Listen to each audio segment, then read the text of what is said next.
right out there in the world of watches. It's JD again, and it's Saturday morning, and I had to do some work on a balance. So I had an old vintage pocket watch, took the mainspring off the thing.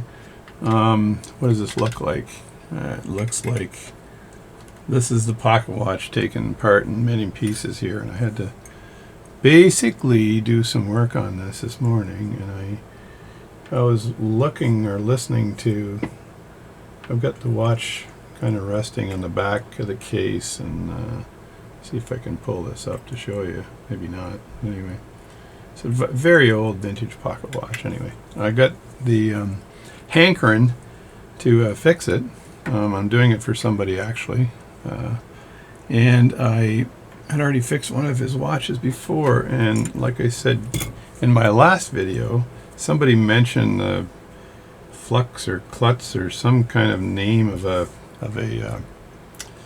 roller table remover. So here's the balance, and it's got the upper pivot, or lower pivot. Yeah, the upper pivot's broken. So now I could repivot that, like try my repivoting tool, but I had already bought the balance staff for this, and hopefully it's the right one. Otherwise, I will end up repivoting this one. So I do have to measure that. But first thing I wanted to do was take out the roller table, right? So I did have a kit that looked like this. I forgot all about it, right? So, and it's got these little tiny beaver jaws here, I'll call them, and each one of these beaver jaws has got an opening. As you can see, the opening of the beaver jaw here, and that roller table has to fit into that opening. So the first thing you do, this tool actually needs some cleaning. I just looked at it, and there's some rust in here. So this is the base, and the base is threaded on the inside. You can kind of see the threads right there. So I'm going to clean that up after. And again, pardon me for my guitar fingernails. Short on this side, long on this side. Stop complaining. Stop complaining.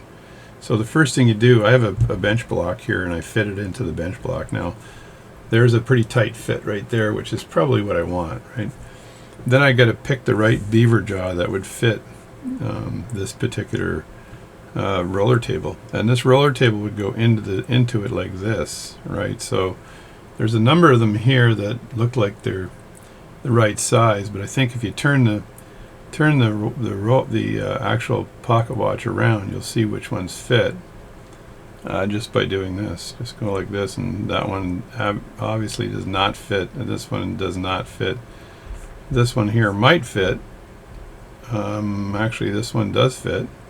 So this might be my best bet here, right there, this big one. So what I do is take this out, the beaver jaw, and I want to put this into the opening here that absolutely needs cleaning. In the future, I absolutely need to de-rust this thing because it's pretty rusty.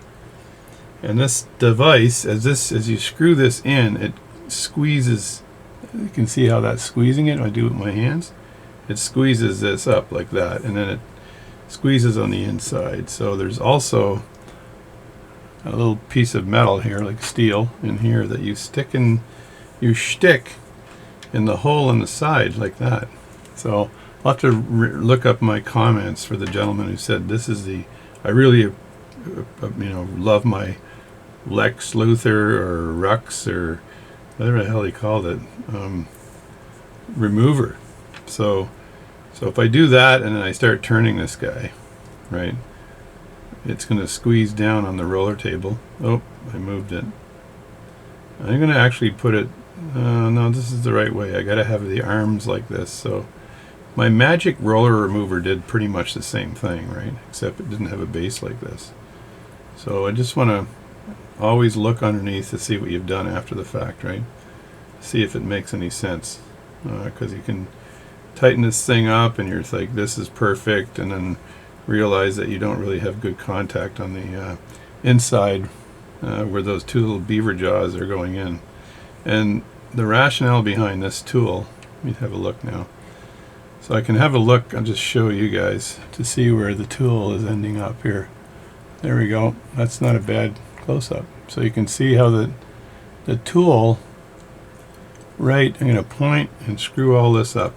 So this is me pointing and I'm trying to put my hand there so this will focus properly. But you can see on the top, the roller table is on the top here, and then right below it, those beaver jaws are just grabbing right in there. And they're in there pretty tight. So what this does is provide good support when you tap that whatever it's called out, the staff, the balance staff out. When you tap that out, it's going to provide really good support and hopefully not crack that roller table, right? So that's the theory anyway. So I'm going to try doing that. I'm going to have a quick look at this to make sure it still looks flat, everything looks fine. And it's hopefully providing more pressure on the inside of that roller table than on the outside of that roller table. Now this little kit comes with some knockout punches, but these things look pretty small. Not sure if they're going to be the right size, because they've got to clear the pivot on the end, right? And then somehow be able to punch that out. So I'm going to redo my camera so you can see this from the side. So I've got my hammer. It's an MC hammer time. Get that little tightening rod out of the way and get my tweezers out of the way. Now I want to see whether the pivot fits through the end here. And it actually does. So if I tap on this,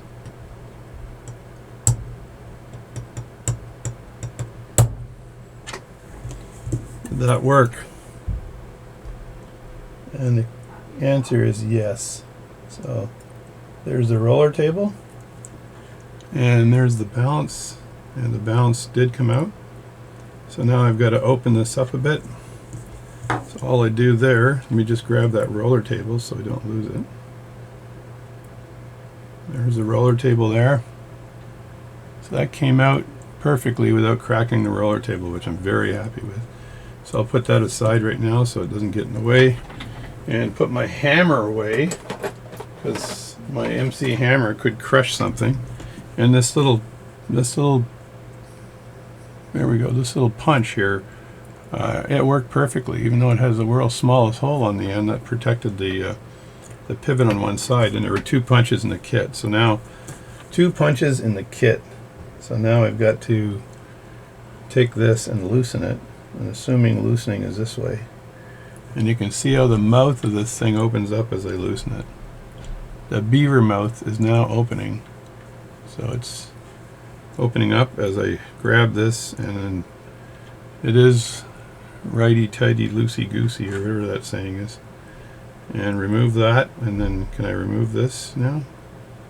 There we go. So there it is there, and if I look at the pivot there, and just do the back of my finger again to get a good focus, you'll see that that pivot is still there on the top. So it didn't damage the pivot at all, and it also didn't bend the pivot, which is nice. So if I want to reuse this, that's fine. It's a wonderful thing.